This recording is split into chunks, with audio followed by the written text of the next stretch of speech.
What is going on, sports fans? We are back for another episode of The Fan in the End. I'm your host, as always, Stephen Rychel, being joined with the big man himself, Mr. Ben Troupe, is joining us today. Unfortunately, Marvin isn't here today. He's got important stuff to do with his little one. They got a volleyball tournament going on. Wish his little one nothing but the best of skill. Get them wins today. Hopefully, you guys can put a run together. See you guys will win that tournament. Best of skill, my brother. And that's how it goes, right? I mean, as a girl dad myself, as a who my child does basketball, AAU, she does flag football. If you want your child, especially if your child is a young lady, you give up at a certain age. There are no more weekends. Are no more open weekends, and that's during the season. That's during the school year. That's after the school year. So shout out to Marvin, put the miles on the car. That swiping that card for them for those hotels and food, but ain't no better time in your life. I mean, to be able to spend that time with your young ones, because that's what they're gonna remember when whatever school she does decide, or whatever school is blessed enough to make a young lady a part of that organization. But shout out to Marv and baby Marv. That is absolutely right. And before we get too much further into it, we know what we're about to get ready to do here on the South Florida Tribune, because every episode here on the South Florida Tribune is brought to you by our good friends over at Fight Wax. Fight Wax is the ultimate skincare defense for all active lifestyles, athletes, and just your regular people. So, with that being said, guys, please make sure you are showing them some love. It's a great product. It helps treat cuts, swelling, scrapes, and abrasions, rejuvenates and restores stress skin. Customers have used for soreness, stiffness, as cover designed for active lifestyle athletes. Provides a ultra silky, non-greasy feel, deep hydration for everyday skincare. Helps fight dry skin. Customers have used for skin disorders such as eczema, psoriasis. And when you head over to the website, please make sure you go use that code SFT15FW when you head over to fightwax.com. Show us some love. Show them some love. We're going to get things kicked off here. And I want to get your question on something.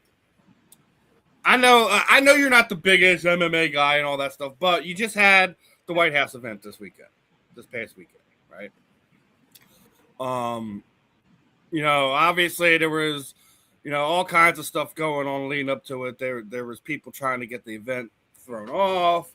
I've seen media members, both writers and people who were at the event, say that there were some people part of Trump's cabinet messaging people asking if this fight was fixed, if they can make some money off of that fight. All that craziness putting aside. Especially Holkett's nonsense that he started running his mouth about the first lady Michelle Obama. There's no room for that. It was supposed to be a sporting event. You turned it exactly what people said it was going to be. You turned it into. So Holkett, I don't want to see you no more. You looked really good his last few fights. But when you have some nonsense come out of your mouth like that, you turn people off from what you're trying to build. And it sucks because whose card did he have around his neck, Ben? Our boy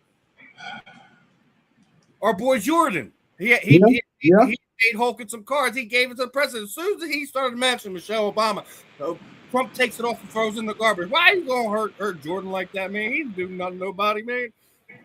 You gotta be better at that. But on the other side of it, the co-main and main event did not go how a lot of people thought it would be. A lot of people thought that Alex Pereira was going to find a way and he was going to get Cyril Gane out of there. That didn't happen. Cyril Gane found his range, found that Muay Thai background that he uses, and he gets Alex Pereira out of that, who was going to try to attempt to be the first 3-time champion in UFC history. Then you get to the main event, and Justin the Highlight Gaethje is exactly as advertised. You know, anyone who's fought him, who's been that upper elite level, they all say one thing: he's dangerous. He hits like a truck. I felt him for months after that fight, and everyone thought that the undefeated world champion Ilia Topuria was going to win the championship. He didn't. Or win the championship, defend his championship, and stay undefeated. He's no longer undefeated. He had Justin Gaethje in a bad spot, didn't take advantage of it, took the fight to the ground, gave Justin a chance to recover, and he took advantage of that. He drug Ilia into deep waters, took the belt, took the undefeated streak, and now he is another one of these guys who are now a two-weight multiple-time champion, all that. Justin Gaethje made a statement a few months ago as they were getting ready to put this card together. They said, if you're not going to give me a title fight, you're not going to give me a title shot, I'm going to retire right now. A lot of people weren't happy with that. I'm glad he stood on his business and did that, because he deserved that fight Sunday. And I think Justin Gaethje's resume speaks for itself. You know, he was a multiple-time world champion before coming to the UFC, and he was just like one of those things. It was like he would get the interim status, but he would never get the full belt. He is now there's no interim status or anything like that. He is the UFC lightweight champion. And here's another crazy note for you, Ben. It has been 10 years since the UFC's lightweight title has been lost inside of a cage. Conor McGregor won it. Nobody had won it in the cage or lost it in the cage. They had lost it. They vacated. They moved up, right? You know, Khabib retired. So you get this situation where there was some history to that. So as much as we were hard on it, I think when it came down time to it, the event performed. But Justin Gaethje has cemented himself as one of these guys that he may not have like the flashy trash talk that Conor McGregor has or anything like that. Mm-hmm. He's one of these guys that when his time in this sport is done, he's a Hall of Famer regardless if we're talking UFC or anything in between. He's one of those guys that he has made his stamp in. Justin's an amazing athlete. I agree with all your sentiments. I mean, obviously, the young dude that had the thing to say about Michelle Obama, you making it about yourself a spectacle. And I'm pretty sure, you know, I don't know if he's going on the Damage Control tour and all these different things, but he'll double down. He's an idiot. He'll double down.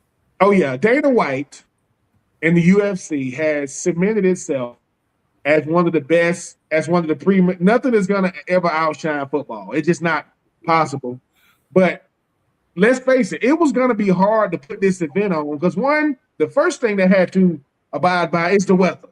You know, hey, if it gets to raining and storming out here, that's going to dampen a lot of things. Number two, to put something on at the White House was going to be hard to do, but they pulled it off. And I think the thing about it is this. If all things considered, it was a pretty successful event, especially if you love UFC, because combat sports, at one point, nothing is ever going to take the place of football, but it was threatening it because you had these major fights because boxing has kind of lost its luster, especially when you don't have a bunch of heavyweights, nothing against the featherweights and the bantamweights, but 140-pound men ain't going to sell it. Now Floyd Mayweather did, but I need the Mike Tysons and the Riddick Bowles and, you know, and the Vander Holyfields and all those guys. But UFC Freedom 20, to put on an event like that, I remember when they first announced they was going to do it, I was like, ain't no way they're going to be able to do that. But they pulled it off. Now, you know, just like I know, Steven, you've actually been to UFC events. It's hard to put them on, period. From promoters to who's going to be the headliners.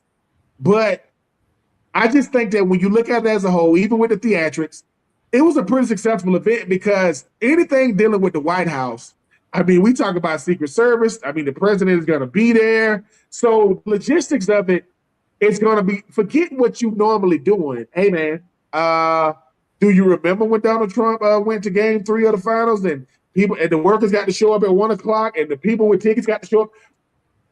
If you don't like it, don't show up. So, and that's another thing. I'm glad you brought that up because I totally spaced on that. I was very upset that people were like, "It's not fair. He shouldn't be putting this type of stress on the New York workers and this, that, and the third." He's the freaking president of the United States, man. Like, what are we talking about? I don't remember anyone saying anything to Barack Obama when he's sitting there courtside at Bulls games, right?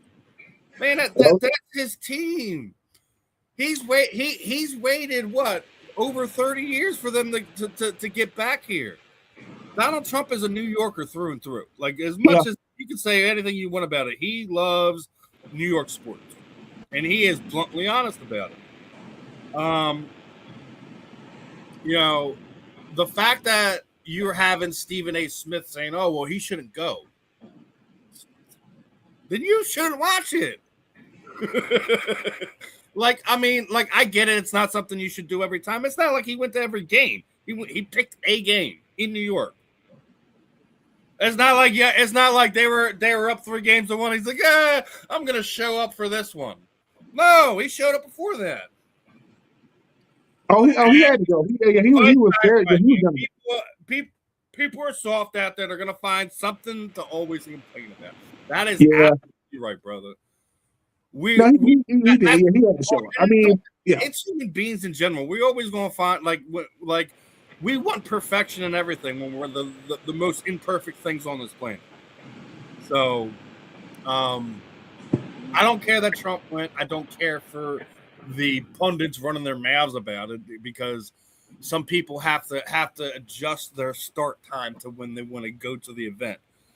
Man, you live in New York. You already know it's a freaking circus. You're like, come on, people. Like, yeah. Oh, yeah. I mean, if you are, I get it. Now, I'm happy that, New York did win the whole thing. But if you are Donald Trump, he wanted to be the first sitting president to go to a finals, series, but it's in New York. I think if it's Philly. If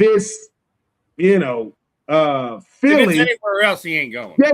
If it's Philly in the finals, or and sometimes you have to show the president how hard it is for him to do these things. Hey, man, we did it, but you see how crazy it was to actually do it because the busiest, most important city in America that's already congested without a finals game. Just a regular day in New York City is crazy. Now we got to shut the streets down for how far out? I mean, at least a couple of miles.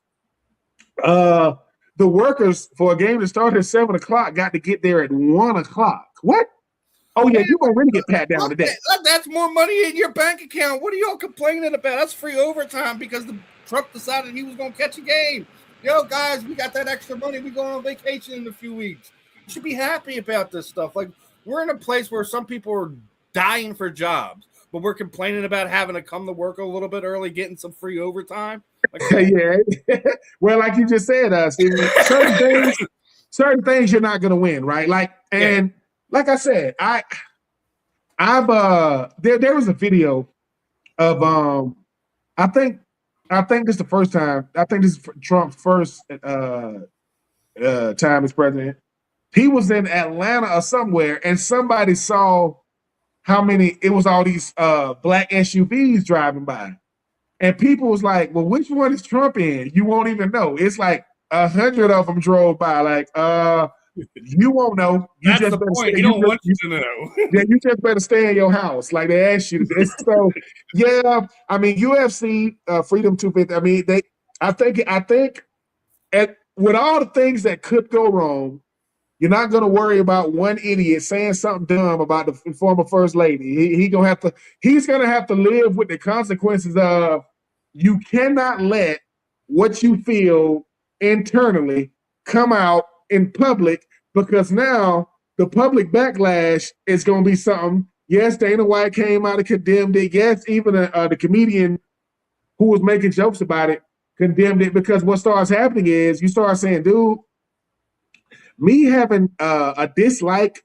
or distaste for something doesn't mean I got to say everything publicly, especially if I'm a public figure.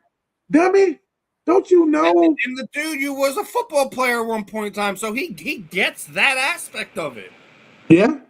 Well, So, well, like, you that's thought why he I said, did, like, and you he knew thought. exactly what I he was doing. mean, He knew well, exactly why he was going to say it, and he turned it into a spectacle, which the people who were putting it on did not want in the first place. yeah. Well, whoever his friend is in his friend group that told him, "Hey, dude, I don't think you Good should do idea. this. That I don't think it's a good." And he didn't listen to him. Is the only friend he can trust because I don't know if he's married. I don't know if he has children. But like we know, I mean, see, me and you, we're public figures, and everything we say and do has consequences. Now we ain't walking around timid or scared or afraid, but that doesn't mean we say everything we feel. And that you're gonna be known forever as the guy that said the dumbest thing possible after a win. You could have just went inside. And now it's like, and when you do the whole, what's the big deal? Dude, what are you doing? Really? God, yeah, one thing to do. So, Oh man. But yeah, it's one of these things, man. Like, I think for the overhype that was surrounding the event that it delivered. Like, yeah, there's some stuff like, like, there's some, the people that were there that were there. Like, those are some moments that, like, then you're never gonna be able to do it. Like, there was a picture, like, I guess they shot of Justin Gage. He's reading the Declaration of Independence, and this is like minutes before he's about to walk out and fight for the world title. So it's like one of those things that's like, before I won my first world champion, I was in the White House reading the Declaration of Independence.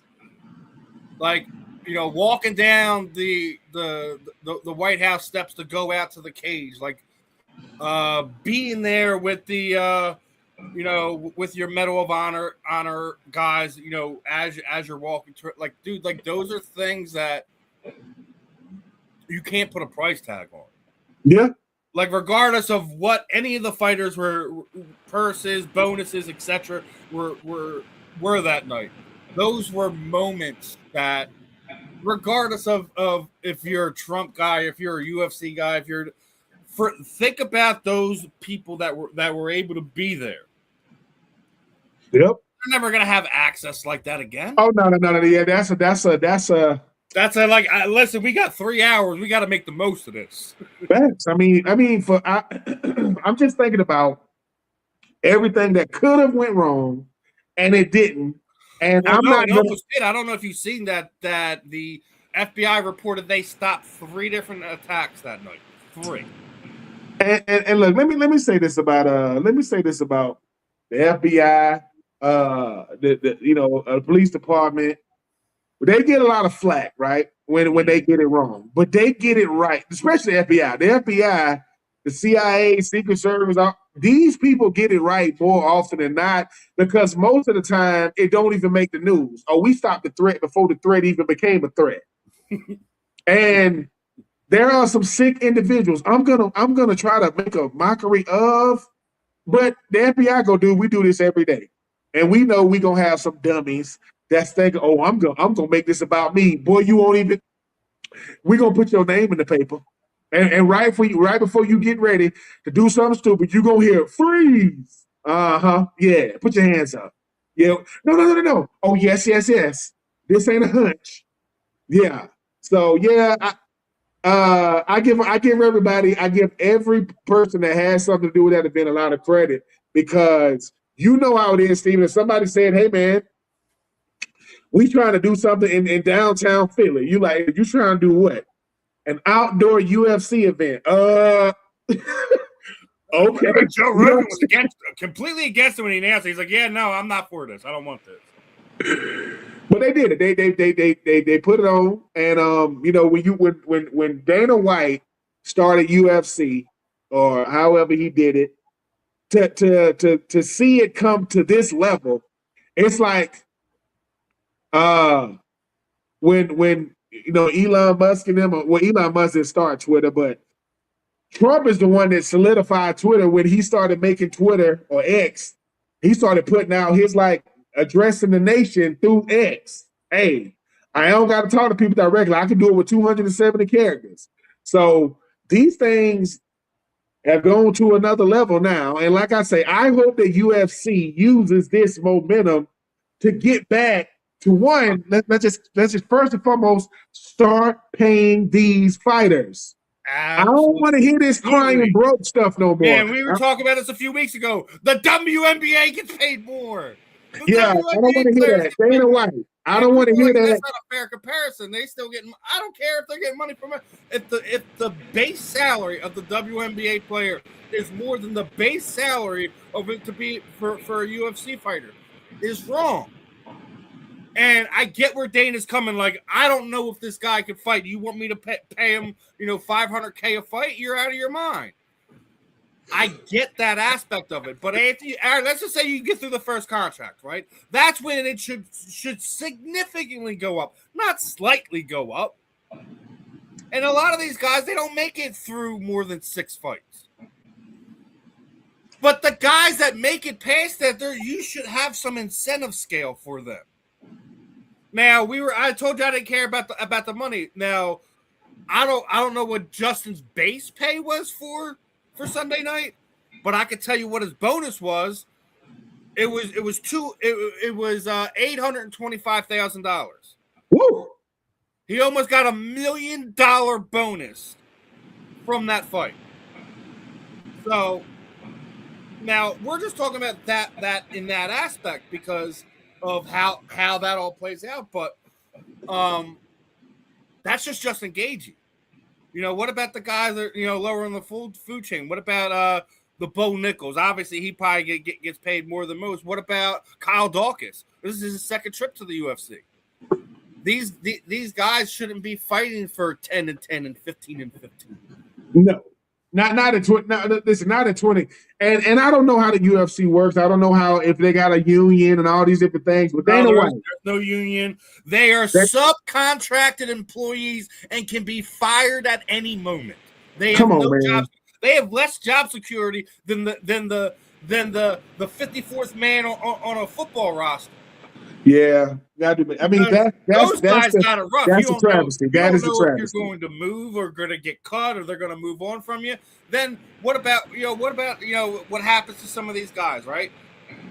You got to break a lease because you got to leave, right? You just got let go in Carolina. You got to go out to Arizona now because you're on the practice squad there. You got to break a lease there, so you need more money for that. The practice squad guys don't get paid. The decent money. They barely get $500K. All right, and let's say that's a rookie. Ben, you can tell the folks about this. How many of the veterans at the team dinners are going to run through those kids' rookie contracts? That team, that rookie. What's crazy? When you see contracts now.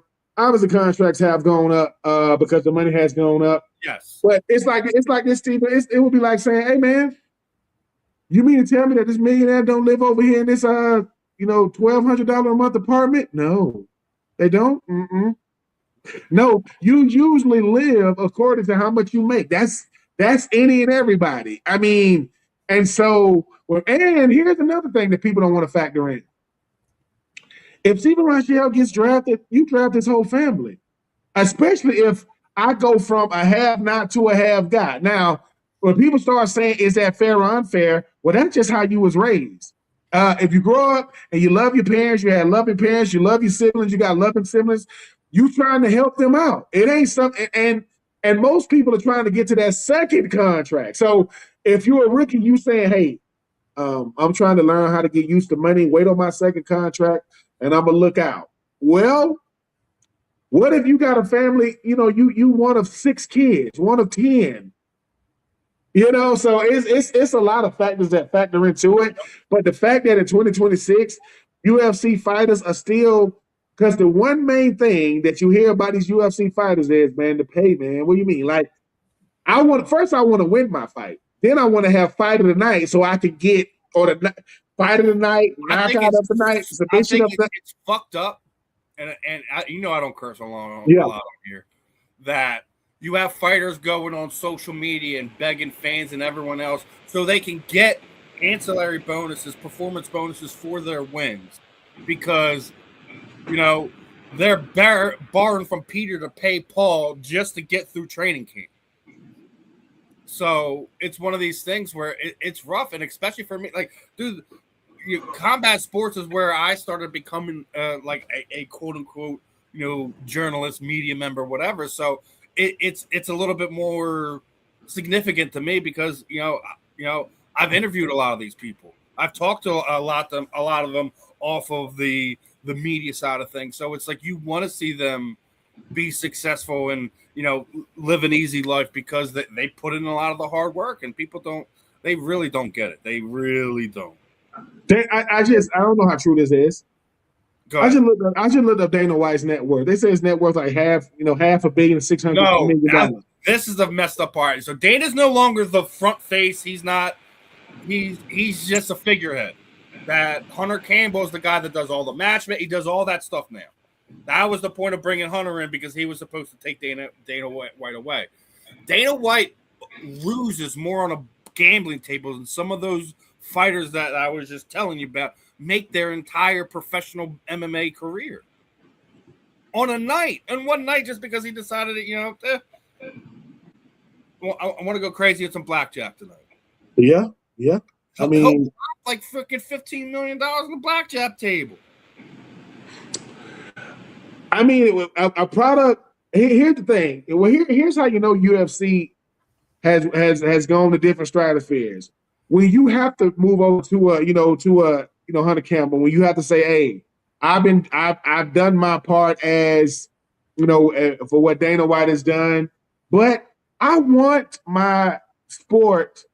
I'll never understand why the people that make the sport don't get compensated in ways to say, hey, man, fair is going to be different across the board. What Conor McGregor is going to want and John Jones is going to want is going to be different than upcoming UFC. I remember Ultimate Fighter, Rampage Jones and those guys, right? It helped push the sport. And I think now, even with UFC not paying fighters, you still got a bunch of guys and gals coming up through that sport saying, I still want to do it.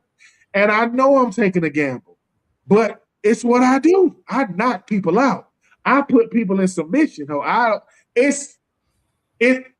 has to have a base. The ultimate game of human chess. That's what that is what MMA is. It is the ultimate game of human chess. You can say a lot of things. People wanted to call it cockfighting. That's not fucking cockfighting. Birds fight to the death. You have a referee in there, like, okay, that's enough. This guy's taking enough punishment. This fight's over. Right. What's the guy? He had braids in his hair. It's the quickest knockout. He came in and jumped and hit the dude and knocked him out. It was like in like 2 seconds, and on the ground he like slapped the ground when he hit him. What was that guy's name, man? The last name begins with an M. I'm finna find it. I've seen a lot of knockouts in my life, dude, and I've seen a lot of fast ones too. But I mean, hold on. Conor McGregor still holds the record for the fastest. No, he doesn't hold the record anymore. Somebody beat him within the last few years. George Masvidal. Listen, because the guy he knocked out Ben Askren. And he was out. He was the funny part, there was a lot of trash talk between them two leading up to that fight. And the thing about UFC, people forget. Yeah, I remember when Kimbo came out. Yes, Kimbo Slice. Yeah, so remember that first video you seen him in the backyard with the big burly dude, where he basically knocks his eye out of his head, right?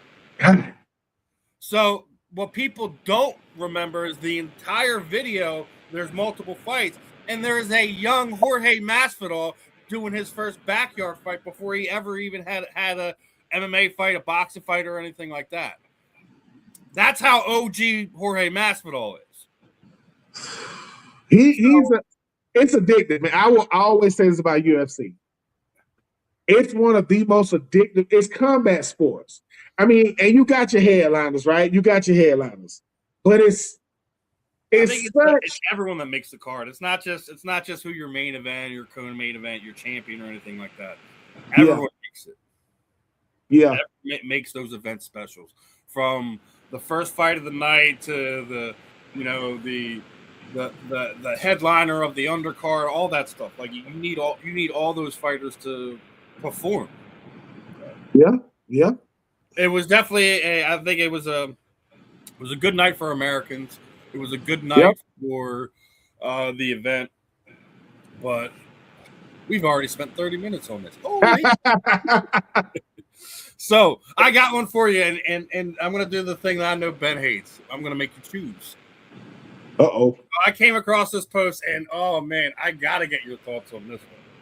So it was one of these ones where it's one of these, NFC East, hate on each other kind of groups on Facebook, and I came across this one, and I had to get your thought on it, right? Is Lane Johnson a better offensive lineman than Larry Allen ever was? What?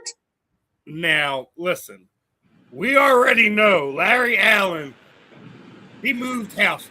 He just listen, that the reason why Emmitt Smith's got 18,000 yards rushing and is one renowned as one of the greatest running backs of all time is because of guys like Larry Allen and Nate Newton, right?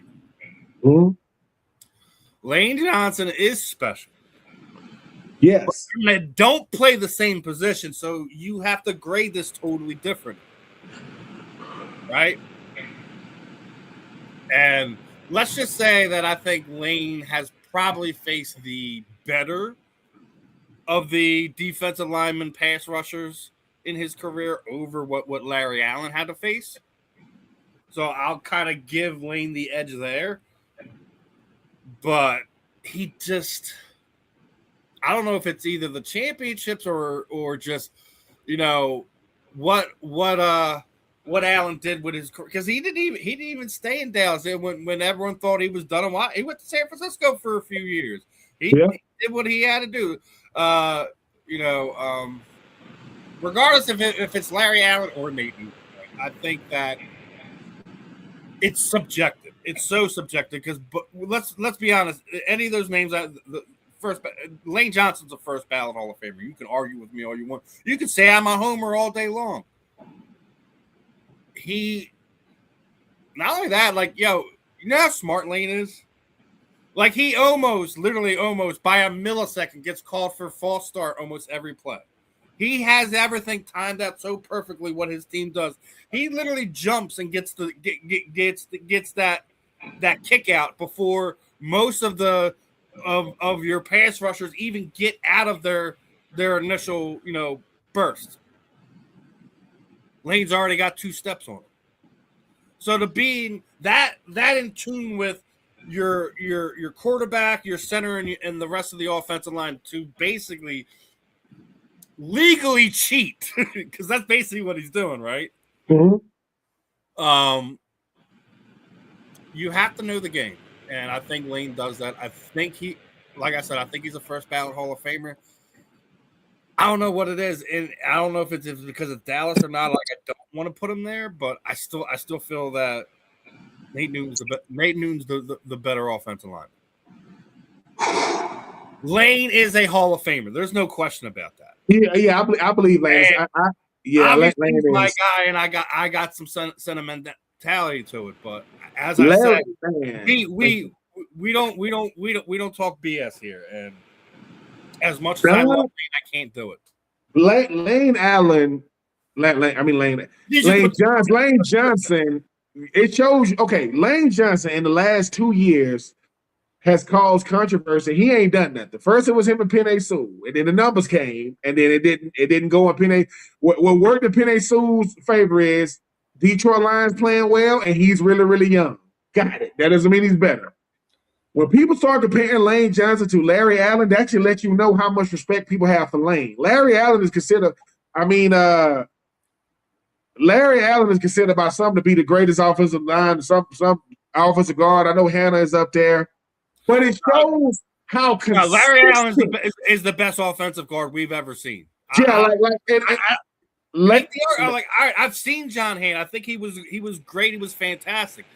He wasn't Larry Allen. Well, I mean, here's the thing. Here's the thing, right? Lane Johnson is so good that he's boring. Like when you're like Joe, he is like nothing.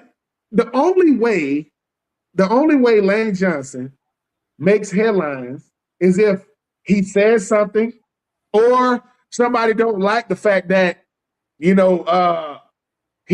That's what you want out of your offensive tackle, that you don't hear their name all day long. That's what you want. Yeah, look at Lane's highlight reel, dude. He pip smacked freaking Broncos Von Miller.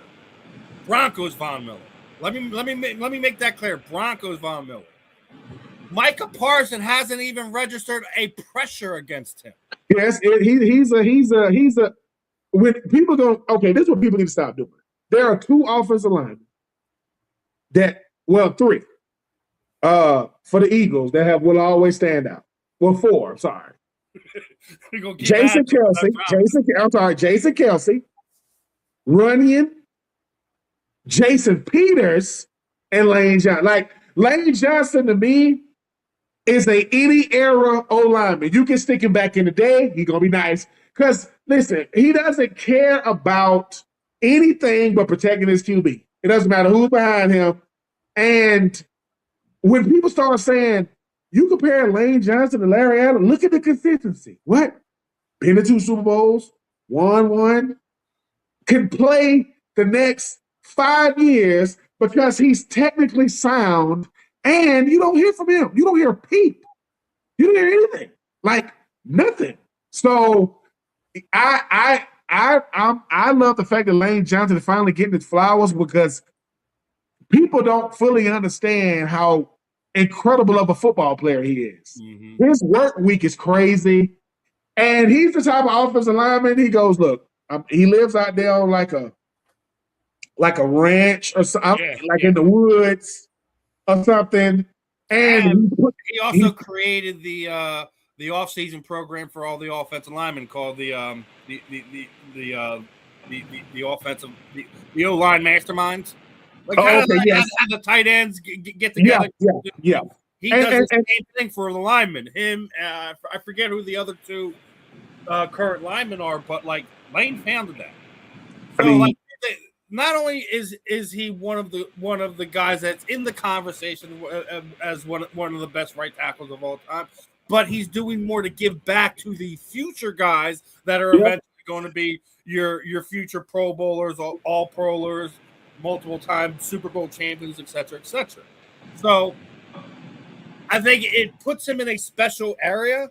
But again, like Larry Allen was the best. I don't know. I mean, Lane is carving out a lane for Lane. Lane played for the perfect team for him. People don't like the Eagles. People don't like the Eagles' success. People don't like the Eagles' dominance. People don't like Lane. Like, sometimes you're not liked because of who you play for more than how you play. Why don't people like Jason Tatum? He plays for the Celtics. Okay. Why didn't people like Tom play for the Patriots? Okay. Like certain players, you're not going to. Who gets the most hate of any quarterback? Jalen Hurts. What? Eagles. It's a natural thing, right? Why don't people like Dak Prescott? He plays for the Cowboys. Like, why didn't people like it? We get it. But for Lane, you ask any O lineman and you ask any D lineman about him, they're going to sit back and they see, oh, Lane, yeah, I mean, that dude. Ask Penei Sewell. Ask Trent Williams. Ask any one of these dominant O linemen. Lane Johnson walk in the room, and now we can sit down and eat. Lane's here. For real? Yeah. Because Lane Johnson got this. Jason Peters was a part of my draft class in 2004. He went undrafted to the Buffalo Bills as a tight end. He moved over to left tackle really quickly. He came over to the Eagles, and you see what I'm saying? It's like, dude, He was the bodyguard. And so what I like about Lane Johnson is this. Bald head offensive lineman with big gigantic beards, they don't like other humans. They don't like people. He like his wife if he's married. He like his teammates because he's contractually obligated to do it, and he hates D linemen. Do you see? Training camp is going to be crazy. John Grenard and Nolan Smith and all those guys, they got to go up against him. And he goes, listen, there's a door. It got Johnson on it, and I don't open it often. That's the only way you're going to get to him. All doors are closed. I'm the only one got the key. So, yep, I'm not surprised. And to those people who are saying Lane Johnson shouldn't be in the same category as Larry Allen, you're lying to yourself. 15 years, 16 years of anything professional is crazy. 16 years or whatever starting. Since Lane Johnson has started, he hasn't left. He's not going anywhere. And he's saying, I think I'm just starting to hit my stride. What? Yeah. Like, my best football is still ahead of me. Yeah. I move grown men against their will. They don't got to like it. He going that way, though. He don't got to like it. He's going that way. Ask Michael Parsons, who would you rather go up against, Penei Sewell or Lane Johnson? Ask him. Oh, I'll take Penei all day long. That guy over there, yeah, he doesn't. He's very stingy. He doesn't give up a lot. Both can admit, love Lane Johnson, but can't put him over Larry Allen. No, but hold on. But you can't put many. You ain't gonna put many. I mean, when I think of Lane Johnson, and I mean this humbly, when I put him in the same category as a Jonathan Ogden. These guys that were just there, and they were incredible since they've been drafted.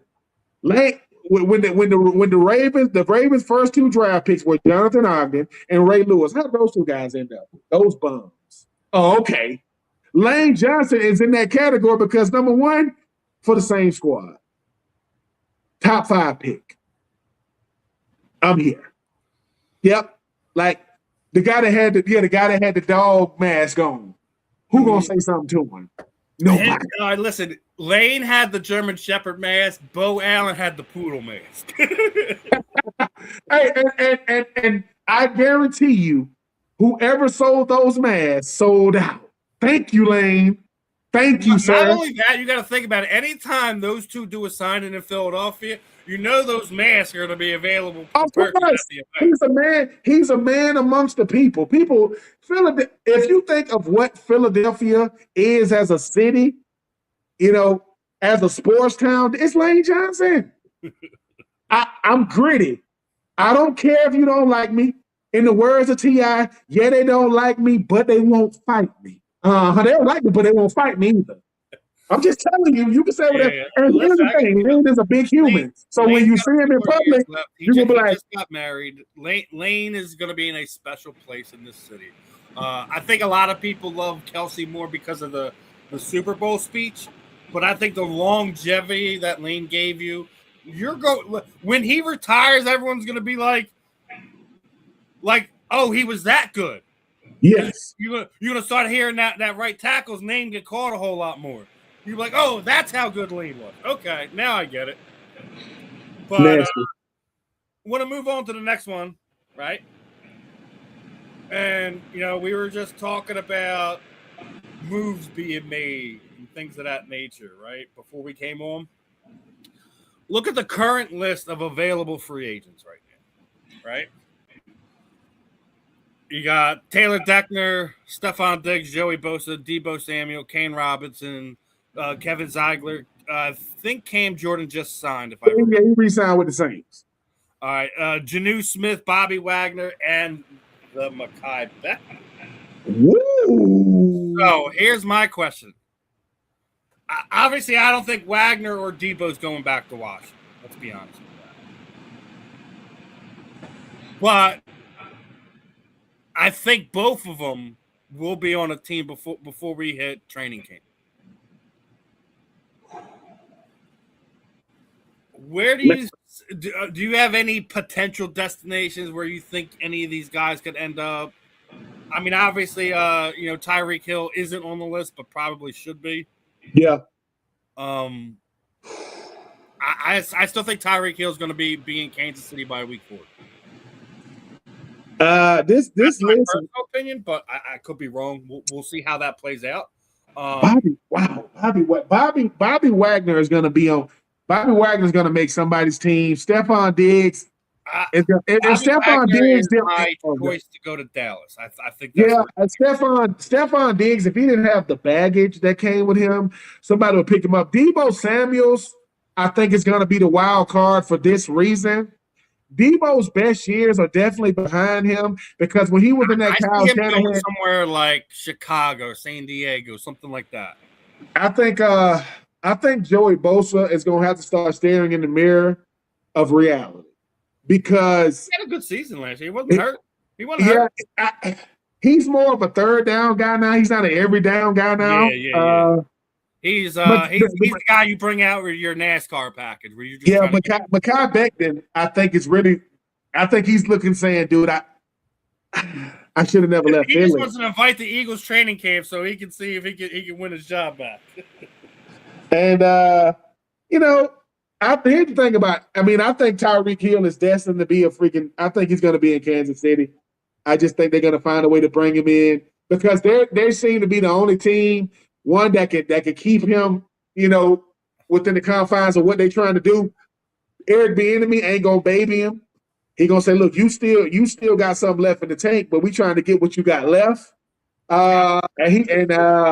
Being a free agent and being over 30 years old, they don't mix. Because I know that Odell Beckham Jr. is back in New York, but so is Barrios. Wait, no, I got one for you to laugh. I seen this, right? His OTA combined of 3 plays.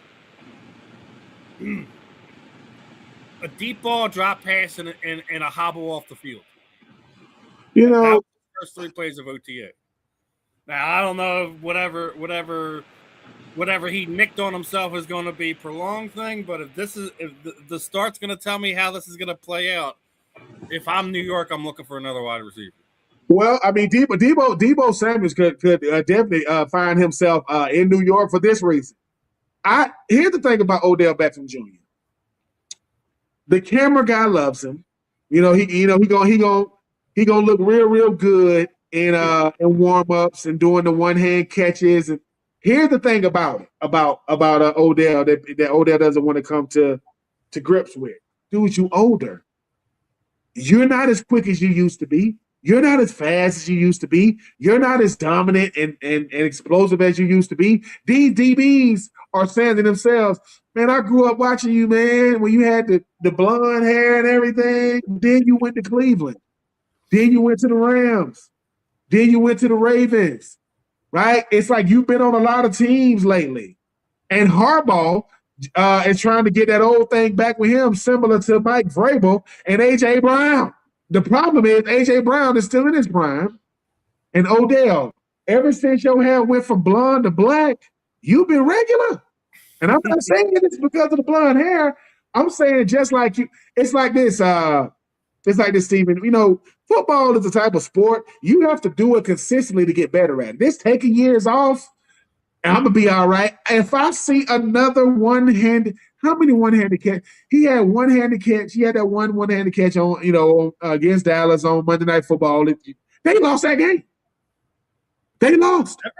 I'm glad you mentioned that because that's like the thing he hangs his hat on is that catch, right? And yeah, that's it. Like, if that's the only thing you're gonna bring to the table, man, you're gonna have to do something. I don't know if he can impart veteran leadership on these wide receivers. I can't say he can or can't. I'm not in the locker room. I'm not in the training room, so I don't know how he interacts with everybody. But I can tell you that this much: he's gonna need more than just the highlight reel clips. He's gonna have to produce. That's why they brought in. They signed Odell, then they signed Barrios, then they signed Juju Smith-Schuster, all on 1-year deals. You know why? 1-year deals mean we can cut you.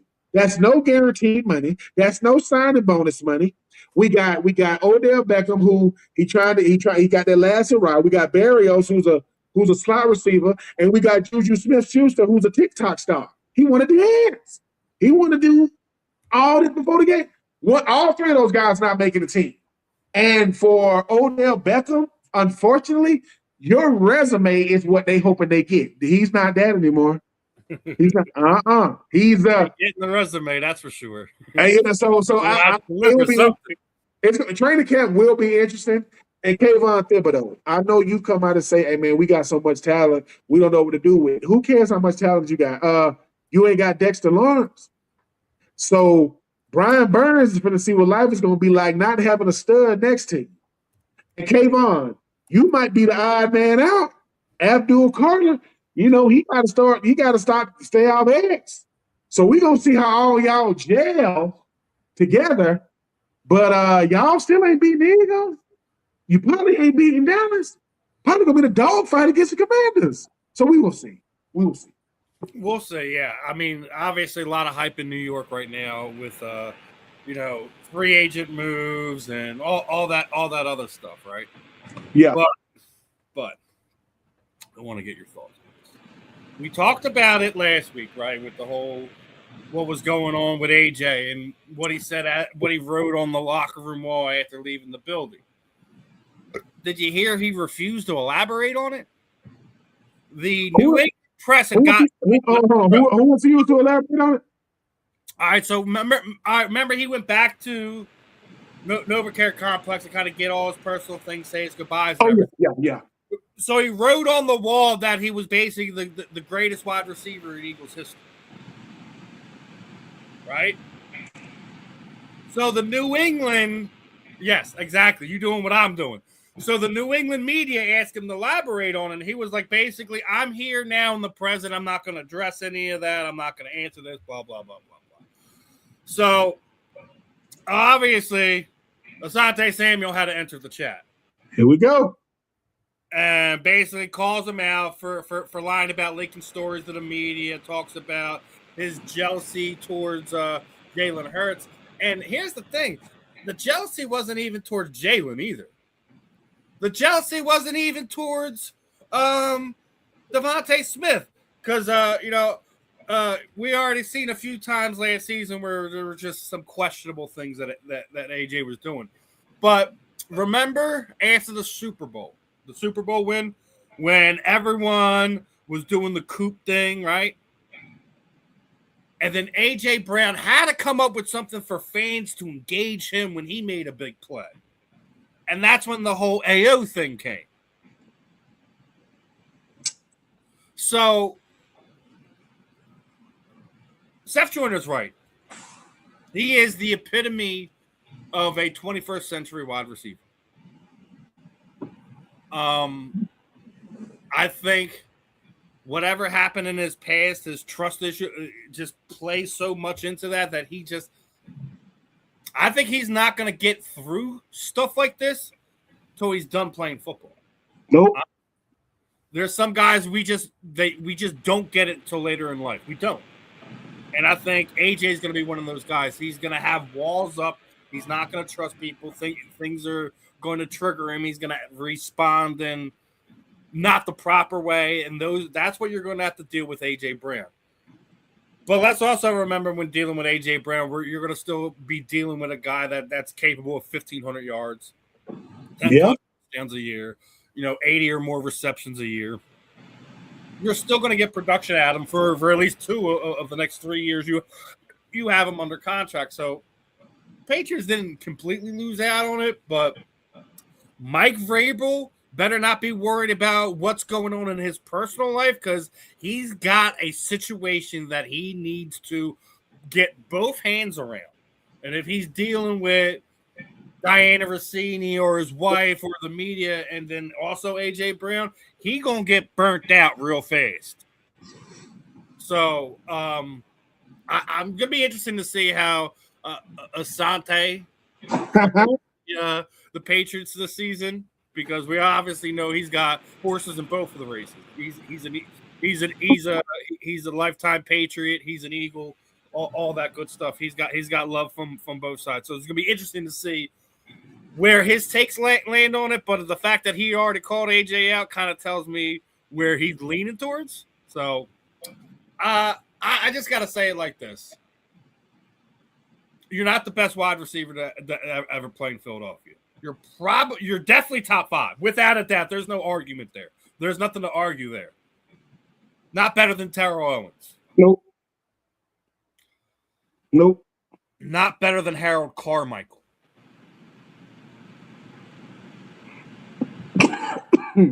Look. Not better than Michael Quick. Look, man. But that right there, after that, that's where AJ Brown belongs, especially because he only played here for less than a handful of years. Mm-hmm. Now, T.O., why I said T.O. first is because T.O., Hall of Famer, all that other stuff, didn't spend a whole lot of time here, but without a doubt, was the best wide receiver that ever wear the Eagle green, without a doubt. And it's not close. And it's not a knock on AJ Brown. It's not. Nope. But him writing that, his response when the media, this is exactly why he's where he is right now. Doesn't mean he can't perform. Doesn't mean that the Patriots are going to be a flop. Doesn't mean any of that. It just means that he comes with baggage, and you have to be prepared to carry that baggage. Or protect your team and your other players from that baggage. So it's going to be interesting to see how everything plays out in New England this year. I think, if anything, that should probably be the story over, Vrabel and Versini, all that nonsense. Because as much as it's still not over, I just don't want to do it anymore. I mean, AJ Brown has, in the last, his first year as an Eagle, people was like, dude, this is what you want.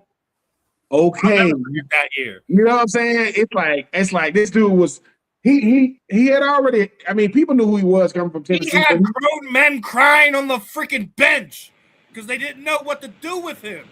Man, when I think of AJ Brown, I think of what could have been. Not what was, not what happened. Here's where I want to get your thoughts. Say you're an Eagles fan for a second, right? I'm taking myself out of this. I want to get your thoughts. Does how he leave and now knowing what happened over the last few years with a championship run in the middle of it, does it sour his time here and give you a different perspective on him? Like, not to give him the love, or is it one of those things where it's like kind of the T.O. situation? Give it 10 years and everyone will be in love with AJ again. It depends on what AJ says and does when it comes to the Eagles for the rest of his career. Because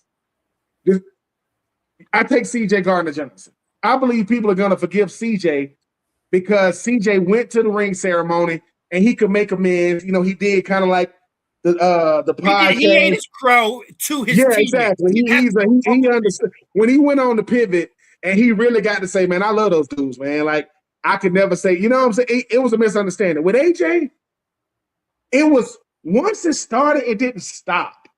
Like, it's one thing to have an incident, but then you start talking about first it was him and Sirianni. Then it was him and Jalen. Then it was the book on the sideline. Then it was the complaining about not getting touches. Then it was, now you hear about, what people are going to remember is the playoff game, man. Like, you was talking too much to look like that. Like, there was things that me and you talked about after some of those losses, too. Like, there was plays where it was like a double move and go. He'd make the double move and stop. And then realize, oh, wait, I'm supposed to go, and then start running, and then he's overthrown.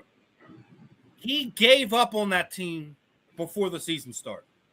I don't care if he's crying about touches after you blew out the best passing defense in the NFL in a game that you had over 5 touches and over 100 yards. You demand a trade after that game when you're still undefeated. He gave up on that team, Ben, and I think that's what Eagles fans are going to remember for now until they can finally get it out of their system. They're going to remember he quit on them. That's what they're going to they look, I would never, ever tell a fan how they should or shouldn't go about a player. But when I think about the best receivers came through Philadelphia, yes, he's a part of it. Nobody's gonna be better than T.O. It's not possible. But I think about, a guy, and it wasn't a better player, but I think about the contributions of a Alshon Jeffrey. I think about the Sean Jackson. When I think about, I think about those guys and what they meant. The thing about AJ is you got to appreciate a team like Philly, a city like Philly.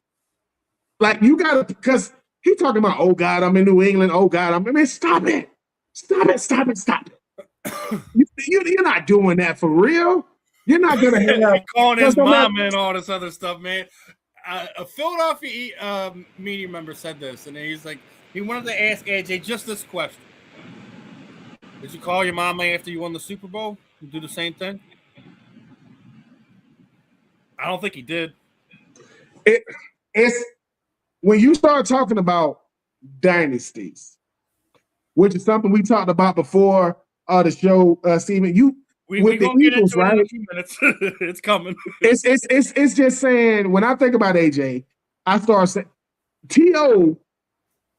You should have learned from T.O. to say you can go at a lot of people. You can't go at the quarterback, man. You're not gonna win that. Why? Then, if you leaking stories, what's the point of that? There are two kind of diva receivers. You got the ones that want the ball. Okay, Jamar Chase want the ball, but he don't go to the media about it because he know he gonna get it. He know he gonna get it. AJ was complaining about getting the rock. So when they tried to force feed you, they lost. And when they had to force feed you, you dropped it. You dropped it in the playoffs. And now, I don't know why it took your trade so long. You would have traded. We knew about your trade when the first offseason first started. When your production is okay, but your behavior is awful, you got to go. Because Sirianni said, look, I bowed out. As the head coach, I left it alone. I'm going to do the AJ thing behind closed doors. Here come AJ again reading books. Now you got AJ and Jalen. Now you got AJ complaining about the offense. Now you got AJ complaining about his touches. Now AJ comes to the facility. He don't want to make nothing about it, but I'm the greatest receiver. You are not. You know how you know? Because you had to say it. If I got to tell you when you're the greatest, you don't have to say it. They say exactly. I mean, the greatest thing, when T.O. became an Eagle, that was must-see TV. Donovan McNabb, I ain't never had must-see TV. Every week, man, it was great. So I think for AJ, no matter what, he's chasing ghosts. You're not going to be better than T.O., ever in with Philly. And T.O.'s legacy was cemented when he broke his leg or whatever, ankle, whatever, and then he went in the Super Bowl and was balling out. And now, Donovan McNabb for 121 yards and a touchdown. Man, Donovan McNabb proved broken leg.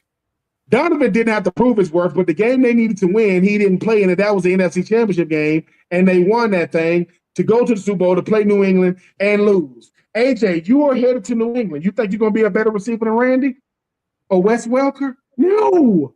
You think you'll have a bigger impact than Gronk? No. What Vrabel is saying, hey, dude, can you keep that under wraps? Can you keep that under control? Why? Because one guy is not bigger than D squad, and I don't need to be answering questions about one player. You became a headache with the Eagles. Like, you really, and the Eagles don't build it. Real good teams don't build their teams around one player. Good teams build a team around the team itself. That way, if one guy leaves, we're going to be straight.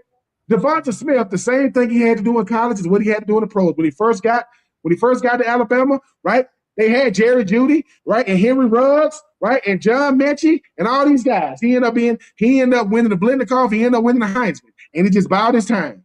Well, he's ready to be number one. The Slim Reaper, he ready. That boy is cool, calm, and collected. But y'all had a good thing going, and Devonta ain't gonna say nothing. He like, hey, Jay, man, why you messing this up, man? We could have did this for the next 4 years, but now.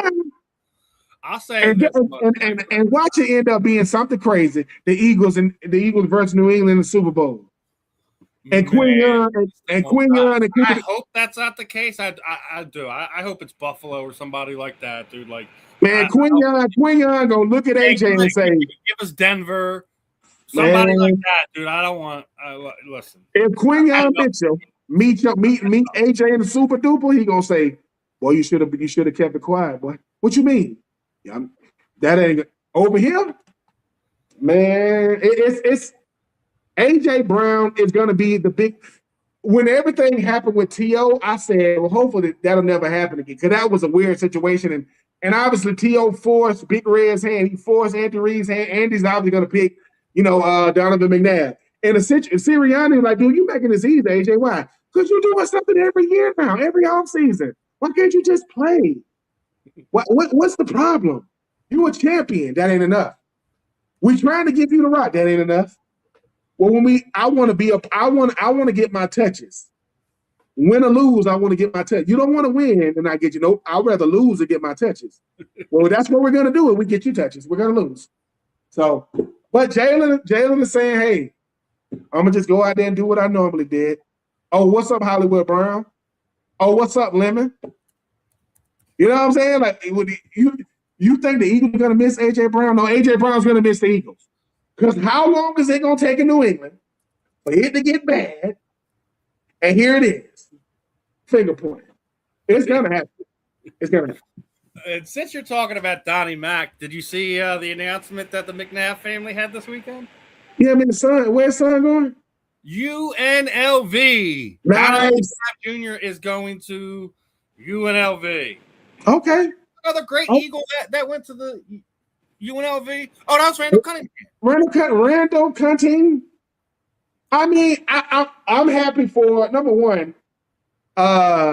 Is his name Donovan McNabb Jr.? Is he Donovan McNabb Jr.? He is. There's a lot of pressure on players. Thank God he's a wide receiver.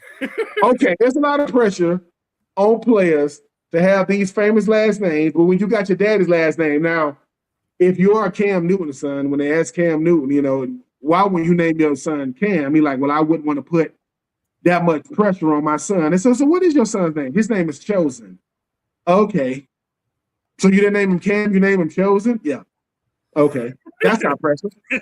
But the pressure on the Chosen one is going to be yeah, I mean, you're starting to see a lot of these famous football players' son. Most of them is going to Notre Dame with Jerome Bettis' son and Larry Fitzgerald's son and Plaxico Burress' son and different guys. And now you got Donovan McNabb Jr. going to UNLV. I'm happy for I know that Ryan Clark's son went to Notre Dame and he started off at Arizona State. And I think that I want to say that Chad Ochocinco's son went to Arizona State. To be the son of these famous, you got a famous daddy. I give him a lot of credit for still wanting to go the football route. Because no matter what, I mean, unless you Ken Griffey and Ken Griffey Jr., it's going to be hard to live up to that legacy with what unless you're better than your daddy, you're never going to live up to the legacy. Oh, yeah. I mean, I remember when Emmitt Smith's son chose to go to Stanford out of high school. And I remember when Emmitt Smith's son went on a visit to Georgia, and Emmitt Smith walking around with a Georgia. Why would you put on a Georgia?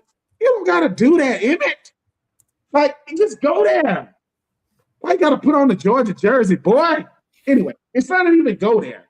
That's why I respect Kevin Taylor, the son of Fred Taylor.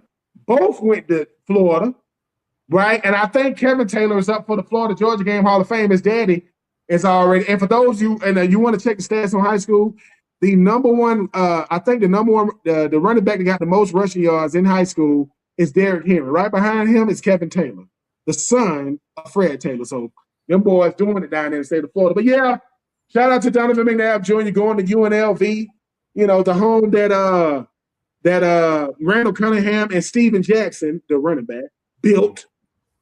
And we'll see what happens, man. What's his name? The old coach at Florida, man.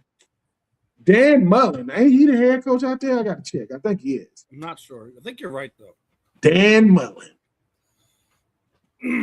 Now, let's get into some basketball. Now, obviously,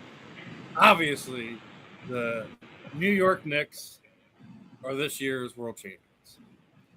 And as a Sixers fan, couldn't be happier because how else are you going to put more pressure on this front office to finally right the ship here as far as Sixers basketball by having both of your rivals in the past 5 years in your division, in your conference, however you want to word that, both win championships. The Celtics have won a world champion in the 5 years.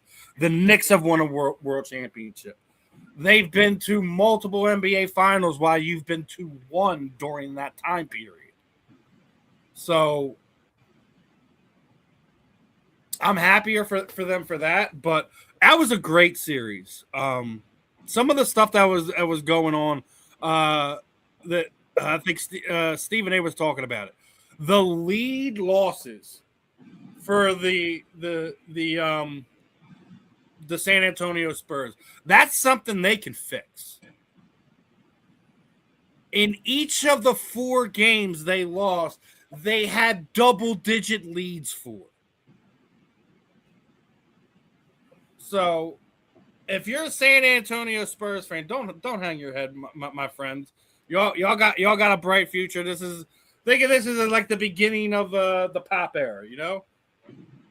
When you guys were getting close. Now, obviously, you need to put a few more pieces around Wembyana, right? But now the other side of it is the thing that I want to talk to you about, right? Is the parity that we have in the NBA now, right? It is something we've never seen this before. We've never seen this. There was always a dominant team or 2 dominant teams, right? But the parity that we're seeing right now is very special, right? 8 different seasons, 8 different championships. I don't think that's ever happened in the NBA's history. So my question to you and to all of our listeners, because this is our main kind of topic for the this evening, is parity in pro sports over dynasties the formula to a sport's prolonged success? Now, we've seen, all these sports franchises, whether we're talking football, basketball, baseball, etc., excel when you have multiple different dynasties. But me and you have talked about this before, especially when it comes to basketball. I think parity is the best because it gets everyone involved. There's not like, oh, well, we don't have any chance this season because, the Golden State Warriors have a super team or the Chicago Bulls have a super team. I mean, or fill in a team because they have a super team and we can't compete with that. But the fact that you have 8 different NBA championships over the last 8 years, I think says a lot. We already talked about the record numbers that we've seen for this playoffs, both NHL and NBA, and I think this is probably. I didn't check to see what the finals numbers were, but I'm pretty sure that the Knicks fans delivered as far as viewership goes. I think you need parity in the NBA. I don't know if we can sit there and say that for all 4 major sports, but what do you think, Ben? Do you think parity is that formula for a sports prolonged success? I think it's the only way because dynasties are so rare. Think about it, Stephen. We've seen dynasties. We don't see them all. A dynasty is rare. We saw what the Bulls did. We saw what the Lakers did. We saw what San Antonio did. We saw what Golden State did. We saw what LeBron did when you talk about what he did with starting in Cleveland. Was starting in Miami. Then we talk about Cleveland. Then he took it to Los Angeles. But these are rarities, though. These are rarities. I remember when Scottie Pippen was going to go to the Lakers when everything was going downhill with the Bulls. He ended up going to the Trailblazers when they had Bonzi Wells and Damon Stoudemire, right, and Rasheed Wallace. It don't happen. Here's why you don't want to do the dynasty. What does a dynasty have to do? Two things have to be. I got to keep my team together and my coach together. I got to keep those two things together. When you think about the parity in basketball now, it gives other teams a legitimate shot while they're getting better. At a certain point, Tatum and Jaylen Brown, all they knew was the freaking Eastern Conference Finals. They was going like every year, but they got hurt, and now somebody else comes in. Here's another thing with this parity. You know what you're noticing? International talent is taking over the NBA. 4 of the 5 first-team All-NBA players were international players. You know, Jokic and SGA and Luka and Wemby and those guys, and nothing wrong with that. But if you are a Philadelphia 76ers fan, you should feel good about this, because I know these words are not allowed to be said in Philly, the process. I got sick of hearing it. Ben Simmons, I blame you. I do not care. I will blame you to the end of time. You want your team. You know, it's funny you mentioned Ben, right? I want to bring this up. I didn't mean to cut you off, but there are Sixers fans admitting right now that Tyrese Maxey's not a point guard; he's a shooting guard. That they should bring Ben Simmons back for one more final run to potentially have them try to compete in the playoffs this upcoming season. He quit on you. Yes. And then he quit on the next 2 teams he played for. He does not want to play basketball. And you're right. Ben Simmons is why a lot of Philadelphia fans just turn their nose up at any time the process gets mentioned. And the worst part about it is Joel gets attached to that because that's his freaking nickname. It's Ben Simmons, man. That could be a whole show. I'm not even gonna let him get me riled up. Series waiting to happen. Yeah, it's parity in basketball. Is what makes basketball so beloved, because I think now did Golden State have a run? Yeah, it's over. That's not coming back again, right? And it's showing why the NBA State this offseason. Who's going to do that this offseason? I said, remember what we were talking about a few weeks ago? Unless LeBron James goes to Golden State. I mean, and the thing about dynasties, you know, Michael Jordan and company, or the Lakers, or the Celtics, right, or the Detroit Pistons. At a certain point, these guys were just dominating the league, but they was doing it back to back to back. When the Celtics had theirs and the Lakers had theirs, then Detroit had theirs, then. Because Chicago didn't get good. 2 things about Chicago. They didn't get good until Detroit got old, and Michael never won a chip until he got Scott. So let's not act like. And then he had cool coaching, Dennis Rodman. But I think now, when you think about parity, Steven, it's what you want, because these youngins in the NBA don't want to do no dynasty no more. They don't want to have to. They want their money. They going to where the money is. De'Aaron Fox, Lord, he's making that much money to be doing stuff like the De'Aaron. When if you get a steal on the other end, you don't got to try to score. You could just run the clock out of y'all. Anyway, y'all win that game. Anyway, it's just. Do I want to see? Now what a New York Knicks team does for the league?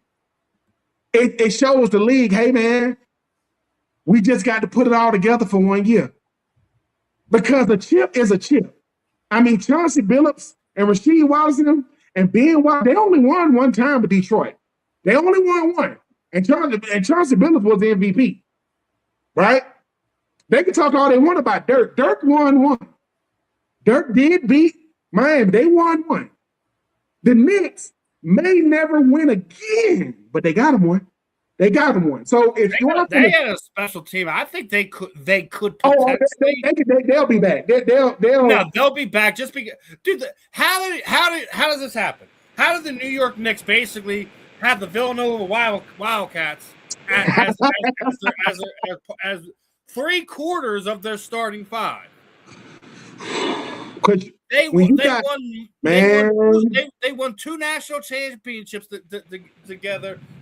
Here, in our backyard here in Philadelphia with Villanova, and then somehow somehow the three of the five guys that were on that team are drafted in the first round, and then a few years later, they all wind up back on the same team together in New York and win a championship. That doesn't happen that often. They have a unique chemistry that it's going to be tough to beat that team. And that's fine. But I do agree that I think that they're going to have a lot of things go right their way, because after they seen after teams just seen what they did to everybody this year. Remember they were down 2 games to none to the Atlanta Hawks in the don't even remind me. Don't see. I had to bring it up because you guys. I will. You bring up a great point. Two games to none on the world champions and let it slip through your fingers. Well, here's the thing, too, right? Something Bridges and Hunt and Brunson. I'm gonna keep saying this about the city of Philadelphia. It's gritty. Villanova, to me, it's good enough to be a blue blood, but people ain't gonna talk about Villanova the way they talk about Duke and North Carolina and UCLA and Kansas and Kentucky, but they should. And if you are Bridges, if you are Hunt, if you are Brunson, they think, dude, I don't like that. People talk about us like we didn't win 2 of them things in college. And I went from Philly to New York. I went from grimy to even more grimy. I went from a city that we get it out the mud. Ain't nobody gonna be giving us nothing but get us in that tournament. Brunson was like, dude, my daddy been preparing me for this my whole life. I remember when he got the max deal and people like, yeah, he's a lot of things. He's not the number one. He ain't your go-to guy. He ain't your friend. Says who? I did what Carmelo couldn't do. I did what Stephon Marbury couldn't do. I did what Big Cat did what Amari Stoudemire couldn't do. Big Cat did what Larry Johnson and Patrick Ewing couldn't do.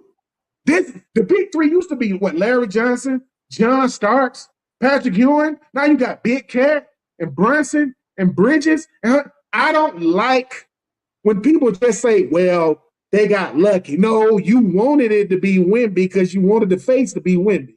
Brunson said, you better stop playing with me. Who got more pressure on them in the NBA than me? I'm the starting point guard for the New York Knicks. I can't even walk around the city. Don't nobody care about no freaking Brooklyn. Brooklyn might as well go back to New Jersey. Nobody care. So I do agree with you with the parity aspect, Stephen, because here's the thing. Players are making so much money and you don't know who's going to be on the team year in, year out. I want good basketball. It's great that we got a chance to see them. The Celtics didn't have no dynasty when they had the big three. They won one time. To my Ray Allen and company. You talking about KG and Paul? They won one. They won one. You're right. They only won one. So all I'm saying is, if you are a Philadelphia 76ers fan, this is what happens when you stick to what you do, and all you need is each other. I don't need nobody outside this arena. Joel, listen to me. I know you can shoot the three. You are the best big man in sports, in basketball, if you could just play with your back to the basket. They don't want to do, and let the three be added to your game. I don't want you standing out there on offense, clapping your hands together like you in church, man. Get under the bench. You too big. Wemby just realized, if you don't get bigger, Big Cat say, bro, I'm gonna beat you up. And I'm not gonna all the way shut you down, but I'm gonna get in your head. I'm gonna get in your head. That's why when you had the free throw line, you missing them because your body all beat up. Joel, you already there, man. You already been MVP, man. Like I'm a Hawks fan, so there is no hope for me. I don't even want to talk about it. The Hawks drafted Luka Doncic, and they traded him for Trae Young, and then they traded Trae Young. Anyway, I don't even. I'm just saying it's crazy. It's crazy. And we've done this a lot for some of the other sports. Let's do it for basketball. Who has the best nickname in NBA history? Air Jordan? I mean, listen. Black Mamba? Is it the Diesel, King James, Magic? I'm sorry. I mean, I will say this. Favorite NBA nickname? I will say this. The answer is a beautiful name. Air Jordan is a beautiful name. King James. Black Mamba is respected. I mean, like Kobe, man. Black Mamba, man. Like it's Diesel, the Dream Shake. I love King James. I think it's great. To me, it is the Black Mamba. I think it is. I love the answer. I'm the answer. But Kobe, Black Mamba. When they retired both his jerseys, and he said Mamba out, and he put the mic on the ground. Man, what, man? Kobe. Because here's the thing. Air Jordan is because he played in the air. King James, we get it. The Diesel because of how big he is. The answer because Black Mamba is a mentality. He was supposed to be the answer to Michael Jordan. Yeah, Black Mamba is a mentality. That's why I think and to this day, Kobe has a distinct advantage here. And think about it. Not only was it his nickname, he turned it into his mentality. Kobe is the one player.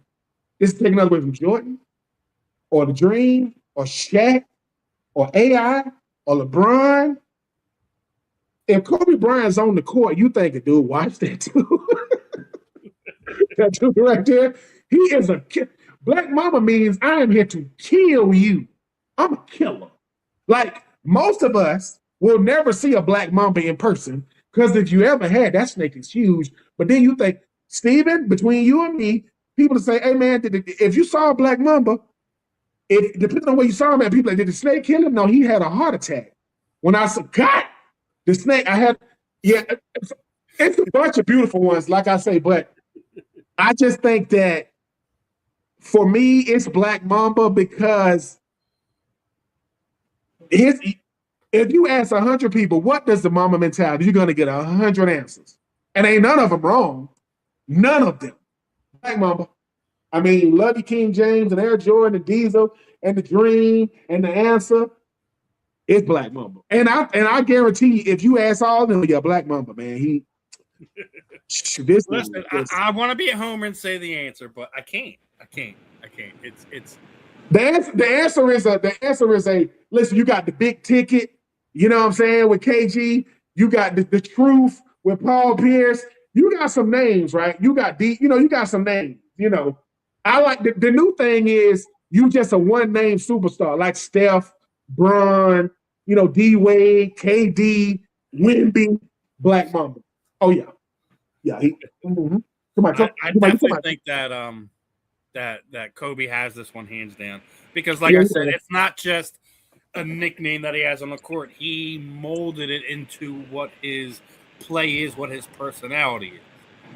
So it's why I think he does have the best nickname in NBA history. I mean, of course, there's ones that we always love. You're always going to love Chocolate Thunder, right? Yep, Magic. Yeah, Magic. Yeah, Magic, Sir Charles, like all Sir that. Charles. All that.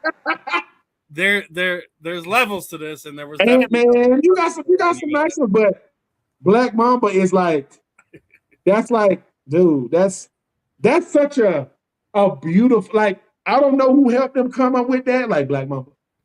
Yeah. People say, that's a snake, right? That's a killer. That's what that is. You better be somewhere else if you see something like that. You better be among you. All I gotta say, if you want to know what that's like, go watch Kill Bill Volume 2. Listen, you get bit by a Black Mamba. Yeah. I said, listen, man. Somebody goes, think about that, man. What bit him? A Black Mamba. Oh, what? A snake that was like 30 feet long, man. It was crazy. Man, that's crazy. And speaking of crazy, did you see Seattle's ring ceremony? I did not.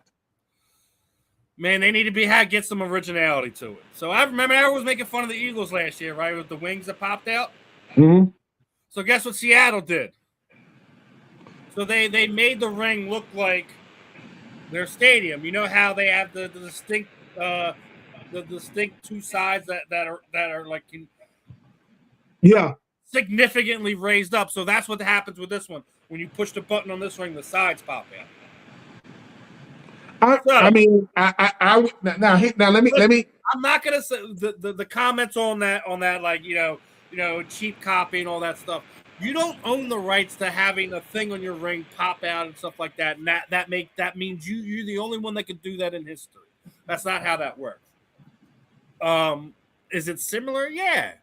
But when you came out with that design last year, you don't think that as soon as the next team won it the following year, they were like, "Yo, give us that Eagles treatment." Like, hey, you know what? Have that too. Like, I get why majority of Eagles fans would be generally irritated about this. But like, dude, like, I think it's a cool looking ring. I'm not even. It's you know what it is. Their stadium into the ring. That's awesome. They here's the real thing, right? Whichever one win another championship first, if it's Philly or the Seahawks, do they say, all right, dude, we got to come with something smooth? Because obviously Seattle don't have like, they don't give us like a John Cena spinning ring or something like that. We good. We're good. I do think they should take an idea from what they just did, and the next ring should look like the Link or something like that. You got the Eagles, you got the Hawks, both of them birds. Y'all got to go birds. I guess they say go Hawks, like whatever. It's go Hawks, go, like kind of like go Pack go. Oh, go Hawks, go. I'm an Atlanta Hawk. We don't say anything for them. We just go home. We don't do anything. Ain't no go anything. But Seattle was saying, listen, we respect the Eagles, right? Like, I think that's the sincerest form of flattery, dude. Yeah, it is. Like, your ring was so badass, we had to model ours against it because that was cool as hell. But you should be happy about it. And instead, you have Negadelphian fans that are just like, old grandpa over there. And I get it. I'm like 10 years away from that. You never know what happens. But I can't see getting angry with them over. It's a cool. Oh, no, it's flattery. Yeah. If every Eagles fan that saw that was like, wait a minute. It's like, we've seen this before, right? And I will say this, though. Maybe it's something with the because I guarantee you whoever did the Eagles, that's who the Seattle's going to call. These owners are not that different. You probably had the Seattle like, listen, we on the way out the door. We want to give these guys a special ring, man. Yeah, man. Like, hey, man, how much? And they say how much did the Eagles pay for that? So I can respect it. Coach McDonald seems like a very traditionalist type coach.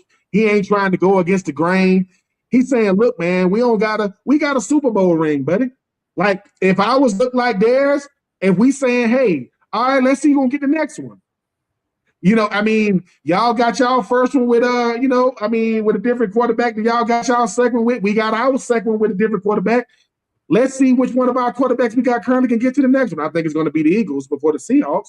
Or if we want to do it like that, how about the Eagles just tell the Seattle, we'll see y'all in the NFC Championship game. Let's see. I'll say it like this. I think it's going to be Philly and an NFC West team is going to be the NFC Championship game. So you saying it's going to be or Rams? Oh my goodness, it is. Yeah, to be the NFC Championship. Yeah, and it's going. And what is significant about that? Sean McVay has been to 2 championships with 2 different quarterbacks. He won. He lost with Jared Goff, and he won with Matthew Stafford. Well, now Jalen get to say, "Hey, bro, I do this to everybody. I name them and I don't beat them. Josh Allen, Lamar Jackson, Patrick Mahomes, Brock Purdy, name them.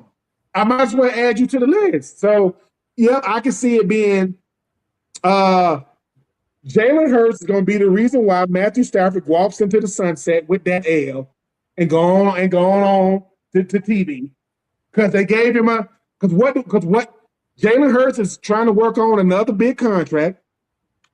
Matthew Stafford just got a new deal, 1-year deal, extension, because he got a regular season MVP. Last time I checked, Jalen Hurts has a Super Bowl MVP. Matthew Stafford does not. That went to Cooper Kupp. So let's see. And now Cooper Kupp is over his services in Seattle. And Jalen Hurts is like, I'm still with the team that drafted me. So come on, LA. Let's do it. I do got to talk about some sad news today. Alden Smith. We got to talk about that. Yeah. And the craziest thing about that, I came across this, right? It has to be said. Not only did we lose out Alden Smith this week, but earlier in that day, he was giving back to his community. He was bringing pizzas to the homeless and things of that nature. Before the day is out, he is no longer with us. Yeah. Family is going is sending his brain to Boston to be checked for CTE. I don't think CTE is what led to his death, in my opinion. I'm not a doctor. I'm not a family member. I'm just a regular old Joe here on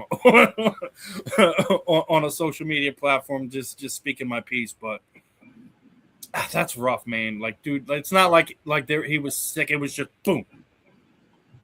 So, I believe he did have some stuff he was dealing with, but have him given back to the community, being a member of the community, and then before the night is out, he's no longer with us. That's a rough thing to deal with. And then we've seen it again.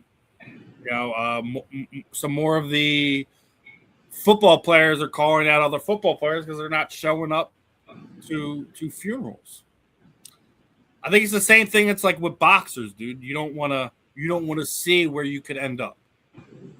It's like you're being willfully ignorant to what could potentially be. And I think that's more the thing than it is a disrespect of Alden Smith and his family or any one of the players that passed away this year. I think that's more of a thing than there's a disrespect or a disconnect between, fellow players, at least in my opinion. But, what are your thoughts on this one, brother? Yeah, this one hurt. I mean, I never like knew Alden Smith. I remember he got drafted out of Mizzou. Coach Harbaugh drafted him. Really, really good player, man. Like was one of the best young pass rushers in the National Football League when he was with San Francisco. I know he kind of bounced around a little bit. It's very, very troublesome and crazy to think about because, like you mentioned, Stephen. I mean, earlier today, handing out pieces to the homeless and then found unresponsive in his car later on. And I know his family has already said they're going to donate his brain to CTE research to see if that was the case. I think when it comes to football players, being a former player myself, you have to take care of yourself when the game is over. You can't do this thing where, you do this, oh, I'm going to be all right. It's going to be fine.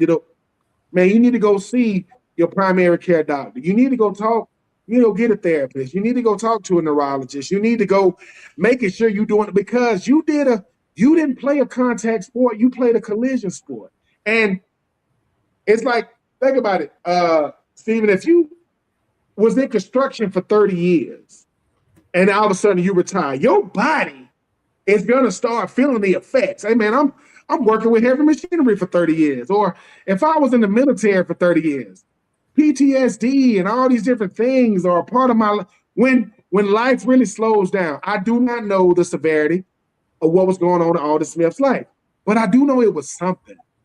And if you are a current, future, or former player, make sure you are doing the necessary things you need to do for yourself, not just for you, but for your family, for your wife, for your children, for your well-being. And this is not coming at Alden Smith or anybody like him. It's just saying, don't self-diagnose. Don't suffer in silence. Don't be the tough guy and be too proud and not go get things checked out. Listen, I'm speaking to former football players, and I'm speaking to men. Fellas, we have to take control of our personal well-being like we do, like we making sure that we taking care of ourselves during the week to get to the game on Sunday. Go see that therapist, go see that psychiatrist, go see that doctor, and listen to them. If they say, can't eat this anymore, can't do that anymore. Because you know what don't show up on a x-ray, but it's showing up in your body? Stress. Man, we can't. you stressing all the time, and so I think my personal peace is a very big thing. and listen, I be seeing your threads, Stephen, on Facebook saying, "Hey, if I got to you speaking to me when you saying this, listen, I had to pick between me and them. I picked me because listen, there's very few people them, I but would stress out my life over. Very few. I've been there. I've been the guy sitting there trying to help everyone put out their own fires. Here's the problem though: when you need fires put out in your own life, it's a bunch of crickets. So you got to take care of yourself first.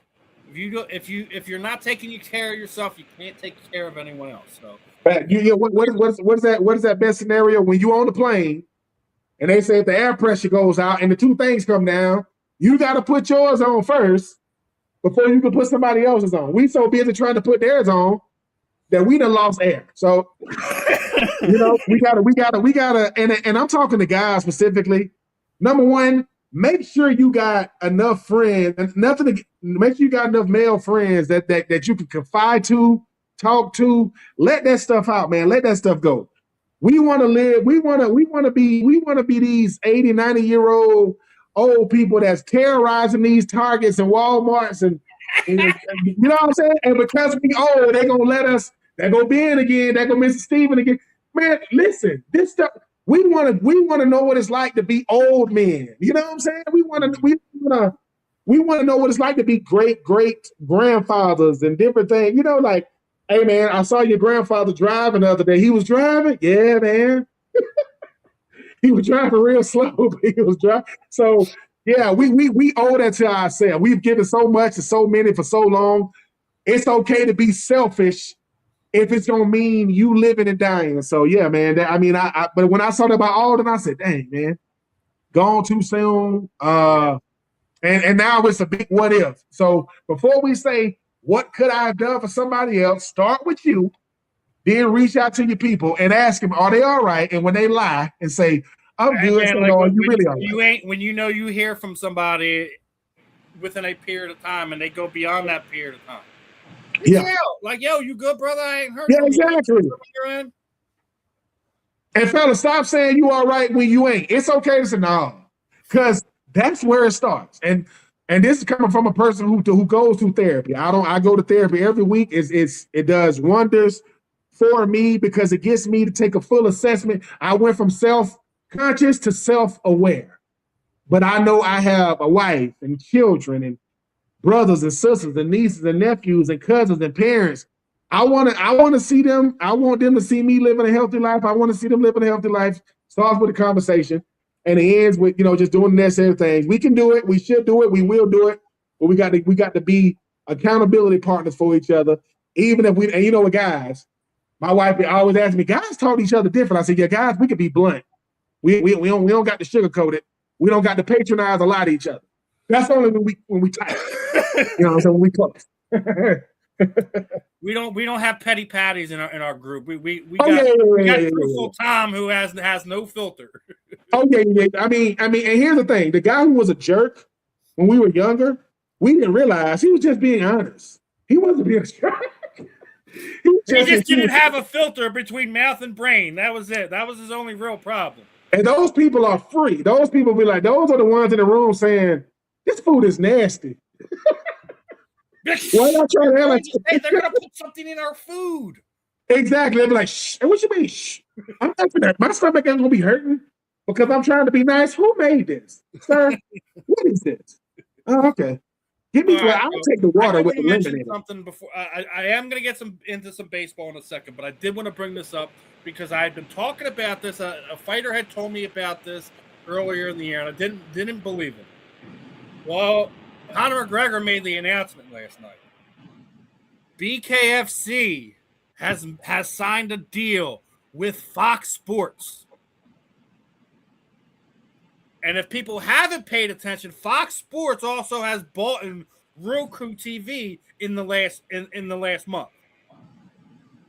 So bare knuckle boxing is about to get put in a whole lot more homes.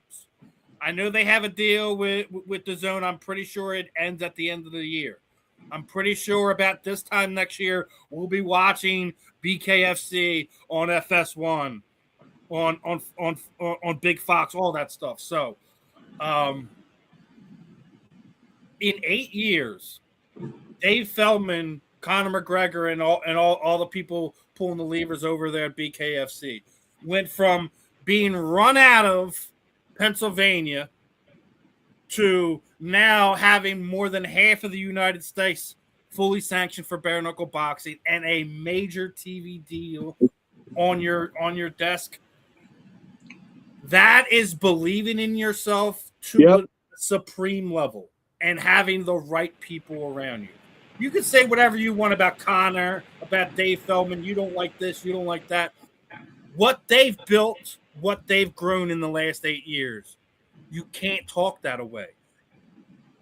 So, big congratulations to the BKFC team. It's impressive. It's what we talked about earlier, though, Stephen. It's what we talked about with Dana White, the company. BKFC fighters, that sponsor pay got to go up because you on network. That's what I'm saying. Listen, say what you want about Conor McGregor. He has used his influence, his celebrity, his reach to reach over to say, hey, I know I cashed out, but I am one fighter amongst a bunch. And I know that to build a foundation, we got to come together. So I'm happy that they're getting these TV. That's how the money is guaranteed to go up. You getting them TV deals? Now the sponsorships become bonuses. Yeah, the TV deals, that's a guaranteed money that we get to share. Them collective bargain agreements with the TV gets so much, we get so much. And now bare knuckle, hey man, why you do this? You see what we getting per fight? I mean, what, $100K per fight, bare minimum? I mean, I don't want to get knocked out, but I know I'm getting my money, right? And say what you want.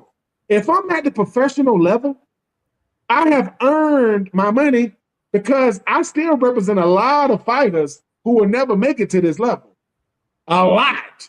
In these bars, on dirt roads that ain't got no freaking street lights, and I'm in there. Nowhere to outlet it to, and they just didn't know that they could go and do stuff like this and be paid to do it. They're stuck in our court system somewhere. They're stuck in depression, drinking themselves through a bottle or pills or whatever. Yeah. A lot of these athletes who are at the level where they can compete doing bare knuckle, doing boxing and stuff like that, they don't get the chance. And we're talking about Conor McGregor. He called out Bud Crawford after the fight, after the UFC fights this weekend, because Bud Crawford was running down Troupe, right, the champion who just lost to Justin Gaethje. And apparently Conor went on Ariel Helwani's podcast, I think it was Monday or Tuesday, and basically said Bud Crawford turned down a $200 million fight that was going to be one boxing, one MMA, because he did not want to do MMA. And if you look at the comments that they made to each other, you kind of get it. He basically said that, Conor was basically telling Crawford like he didn't have the heart to do the octagon. He's like, that's the beauty about being boxers. Y'all come to us. Y'all need us for the payday. He's not wrong there. He's not wrong. That part of he sees, and Bud Crawford saying, "Look, dude, but the still, reason why you want me to do both. $200 million for 2 fights in a fight that you think you could more than likely at least win one of them." Oh yeah, I mean, Conor knows. Conor's already been in the ring with Floyd Mayweather. He's saying, "Dude, look, the likelihood." The reason why I'm not going to be the boxer is because I don't got the stamina for it. Like, dude, you got to keep throwing punches. And the first couple of rounds, that's all momentum. I'm tired. And then they still professional fighters. So I respect Bud Crawford saying, if I go into the octagon and I lose, it's not going to be Bud Crawford, the boxer. I got him back. Let's make it $200 million for this box. Let's do 2 boxing matches. So I respect. Yeah, do one in Bud's hometown and do another one in Ireland. Hey man, and Bud is saying I'm not hurting for money either. Like, you know what I'm saying? Like, I ain't Floyd Mayweather who just Dude, lost 170. he let them vacate his title. Like he does not care about any of that extraordinary stuff. He does not care. Does not. So, but it'll be interesting to see how the next year or so plays out for Conor McGregor. He is slated to fight Max Holloway at International Fight Week, but he's already laid out like he's got 2 fights left on his contract. He is begging for them to not make him wait until next year to have his next fight. He's like, give me another one at the end of the year. I think he wants out of that contract, and he wants to do bare knuckle, and he wants to do it before what's left of his athletic prime is gone. You got to remember, he's at the point that he's going to go into that cage on International Fight Week. He is going to be the longest former champion layoff from injury. He hasn't been in the ring or the cage in 5 years since he broke his leg. Only 2 people have ever returned from a broken leg that were once world champions: Anderson Silva and Chris Weidman. So no matter what, Conor's already done everything. You've already said it. He has nothing to prove. He don't need money. He's doing this because how much he loves combat sports. Yes. He's just to see which Conor returns. Oh, he's an action. I mean, Conor McGregor is an action junkie. Like, it ain't even hard to fit. He want to be with action at. So, looking forward to it. Congratulations, BKFC, on the Fox deal. Now I got to get into some nonsense. Major League Baseball, you're in my crosshairs again. So, obviously, I think everyone knows by this point in time, most of the teams have had their Pride Weeks or Pride Games. Well, a couple of the San Francisco Giant players weren't having any of it. They wrote Bible verses on their Pride-themed caps. The MLB turned around and had issued them warnings. I have a problem with that. First off, you guys already control all that nonsense. So if I'm these players at this point in time, I'm like, listen, these are my beliefs. This is what I believe in. This is my ideology. I'm not going to compromise myself for your one night. And if that's the case, if this is the way the MLB going, don't be surprised if you see a lot of these baseball players saying, I'm not suiting up. I'm not playing today. I'm not putting that on me. So we're now policing the like. What if they had a teammate that died? mm-hmm. You're gonna police that and give them a warning about that too? Mm-hmm. Like, it's one of these things where, like, you got to pick and choose your battle. You're approaching a potential player lockout, walk out, whatever, with the CBA coming up, because you have to have a salary cap, right? And then you want to nitpick at players for this. This is why y'all ain't getting anywhere. There ain't nowhere to go. Yep. And I think if you're a baseball fan, you should really enjoy this next season, because it might be the last one we have for a few years. I think this is going to be worse than 96. Yeah, it's number one. I respect those 3 players because I think you said it too. The MLB, the NHL, the NFL, the NBA, they want uniformity. They want conformity. They want everybody to just go with everything. They don't want unity. They want uniformity. They want conformity. Well, I mean, in the Bible, it says, do not conform to this world, be ye transformed by the renewals of your mind. If these 3 gentlemen who realize my ideology, my religious beliefs, that's who I am, baseball is what I do. So you're telling me they're not, and they're saying, I'm not protesting against Pride Month or Pride Day. I'm telling you, I'm going to be me within it. That's all they're doing. I'm writing Bible verses on my cap because this is how, if you're going to make me be a part of this is how I'm going to be a part of it. And you don't like it. Well, to those people that say, well, they signed up to play for the Giants. They didn't sign up for all this. Don't they You say signed up to play baseball, not to be a exactly? part of some And that's propaganda nonsense that I don't believe in. they are saying we are not telling you guys what to not be a part of or not be for. We're telling you this is my belief system. We're telling you this is how I live my life. This is how I live my life. This ain't how I play baseball. This is how I live my life. These are the morals and values that I stand on. And now y'all trying to tell me or us that I can't do that. Or I've been warned what?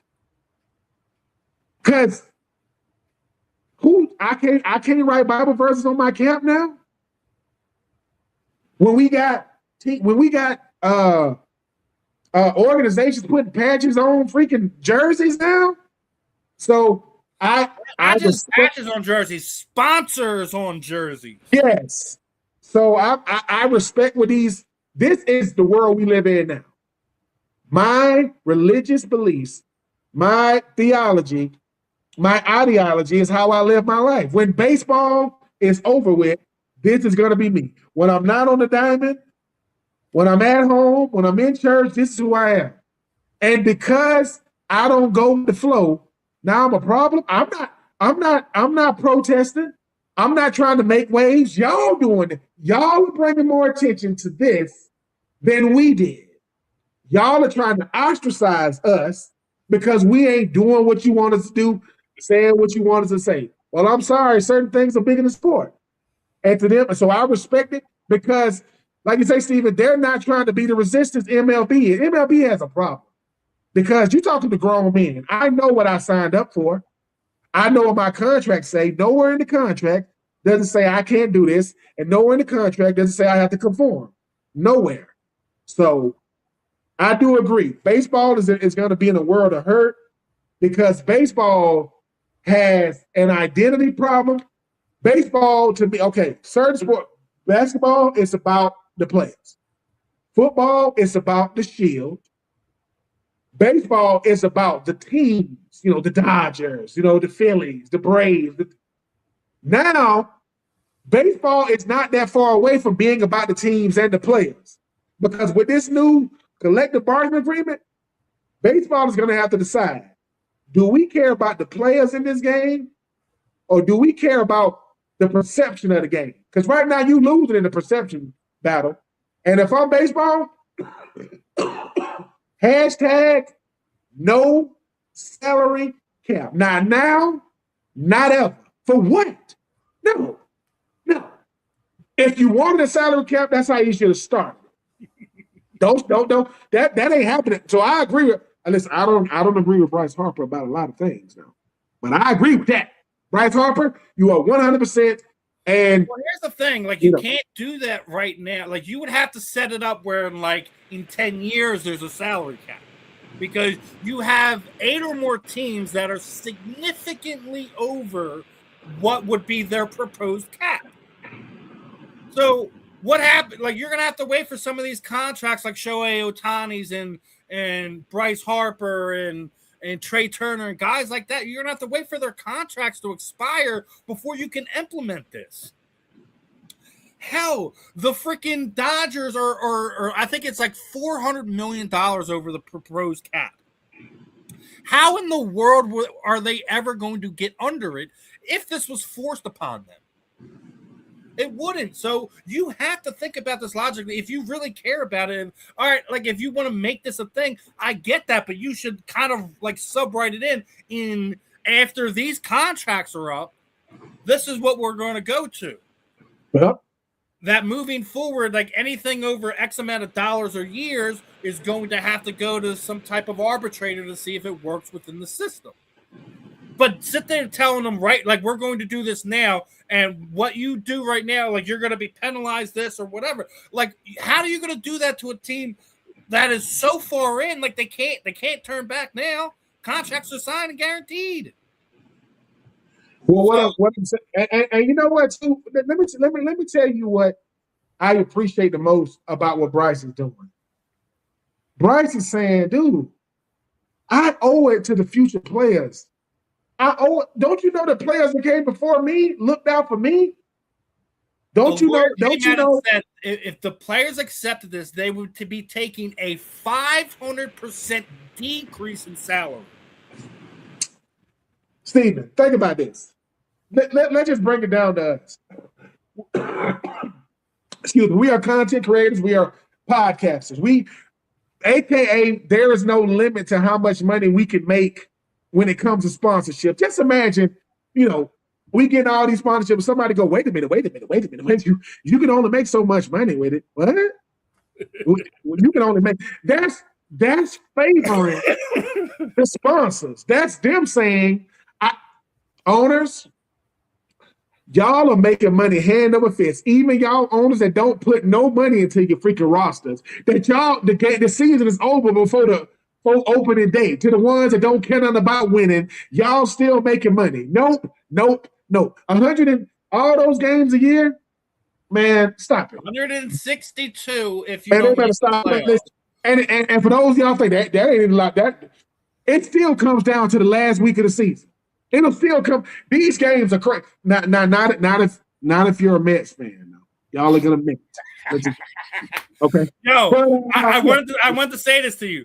Now you guys are still at the top of the division. Y'all realize we went from, in a month and a half, we went from 10 games out of a potential playoff spot to we have the second playoff spot as of right now. The one thing about the Phillies is this. I told you this, Steven. I said y'all are going to figure it out. Y'all got too many players at too many key positions to not figure it out. The Phillies have done everything but win it all in this current climate. And I believe y'all are right there. The Nationals, I got so sick of the Nationals in Strasburg. Is he playing this year or not? That was the weirdest. That was weird. So I think that Bryce Harper, to me, this next collective bargain agreement, this is going to be his legacy. Because I believe he's going to stand on, fellas, because he's still a big name. He's still up there with Shohei. You know what I'm saying? I mean, he's still up there, with those guys as far as like the best players. He's a senior statesman. If you think about it, if you really think about it, Bryce Harper is the LeBron James of Major League Baseball. He's been on the cover of Sports Illustrated since he was 15 years old. So this is more than just personal to him. You're right. It's his legacy. And like I said, agreement will be I respect that. Right, I respect legacy. Not if he wins a championship, not if he goes and wins another MVP, or if he hits 500 home runs or anything like that. This is going to be his legacy. And I'm looking forward to people like himself, different, I mean, the big names have to step up. Shohei Ohtani, you know what I'm saying? Mookie Betts, Scherzer, you know what I'm saying? Those guys got to say, hey, fellas, we talking about the next 30 years in this game, man. We got to let these owners know that appreciation gonna have to come through dollar signs. It's gonna have to come through decimals. I think they don't want another Bobby Bonilla on their hands, or having guys that've been out of the league for 10 years or more. And Bobby Bonilla is that's the greatest contract. No, that should be the barometer. One. Bobby Bonilla has two. He has two contracts like that. One from the Baltimore Orioles, one from the New York Mets. That is the smartest retirement policy you can ever have. He almost gets $2 million a year, and he hasn't been on a baseball field in a professional capacity in over 10. That is called just trust me. Just trust me. And so look, and the only reason that happened is because the Mets owner was friends with Bernie Madoff, and Bernie Madoff with his money. Well, and listen to the Juan Sotos and the Shohei Ohtanis and the Ronald Acuna Jr.'s, right? And the Freddie Freemans and the Mookie Betts and even the Clayton Kershaws of the world. I'm gonna need y'all to put y'all superpowers together and understand that the MLB is not. These owners are not your. If you want to call somebody, call DeMaurice Smith, former president of the NFLPA, and so he can tell you, read his book. Oh man, I can't even think of his book right now. Something Wars, Trading Wars, something like that. And that way, y'all gonna have to be ready to go to battle. Y'all gonna have to be ready to go to battle. Hold on, book. I'm gonna edit his book name before he gets off here. Turf Wars. It's called Turf Wars. But So, as we get ready to wrap this one up, Ben, already over 2 hours. Yep. Felt like it's only been a half. We wrap this up, Ben. Anything you want to talk to the people with? Share your parting thoughts, parting shots for this afternoon. The time is yours, my friend. Make sure, fellas, that we are reaching out to each other, that we are telling each other encouraging words, getting the help that we need. There's nothing wrong with therapy. There's nothing wrong with seeking therapy. There's nothing wrong with going to therapy. Do the things we need to have meaningful lives, not just for ourselves. Be selfish about your well-being so you could be here, for your family. Always fun coming on here with you, Steve. And as always, Marvin Powell for Hall of Fame. It is always going to be Marvin Powell for Hall of Fame. Always. I mean, other than that, listen, it's an interesting time in sports. We just got done crowning our NBA championship and our NHL championship. And as we're getting ready to gear up for 4th of July, you got the All-Star game for baseball coming up here in Philadelphia. You got the FIFA World Cup going on right now. You have a lot of stuff going on in the sports world. So we're going to always have a lot of stuff to talk about here on the Fan in the End. Working on a few more BKFC interviews for Liberty Brawl leading up here for July 3rd. I'm going to be locking down on. We're going to be getting some more guests here on the Fan in the End, as per usual, always working on some fun stuff. And working on getting Blaine Bishop back on here again when the three of us are here. Hopefully we can get that situated for July. We'll see how that plays out. But again, we're always going to have the fun talks, push the envelopes. We're all part of the Common Sense Committee here on the South Florida Tribune. So, again, everyone for tuning in, everyone for in the chats, everyone that shows us love. Again, we did pass our 2K subscribers for YouTube. So I will be announcing a giveaway the beginning of July. We're also getting closer to our monetization goals. So if you guys want to help out when we hit that goal, we will also be doing another giveaway as well. So guys, just keep hopping on here, regardless if it's me, Ben, Marvin here on the Fan in the End. If it's just me doing Real and the Rare with the interviews that I do with the combat sports athlete. Everything that Scott and Candy does here on the South Florida Tribune. Show up for all of it because we got a lot of fun stuff going. We're not slowing down anytime soon, and we're going to look forward to continue giving you guys the best content as far as sports talk radio goes. And try to get you some more. We'll get you some more college football, some more college basketball. Do our best to make sure we give you all the major sports and sports news here on the South Florida Tribune. But other than that, this was another episode of the Fan in the End. I'm Steve. That's Ben. We will catch you guys on the rebound, my friends. Peace on out.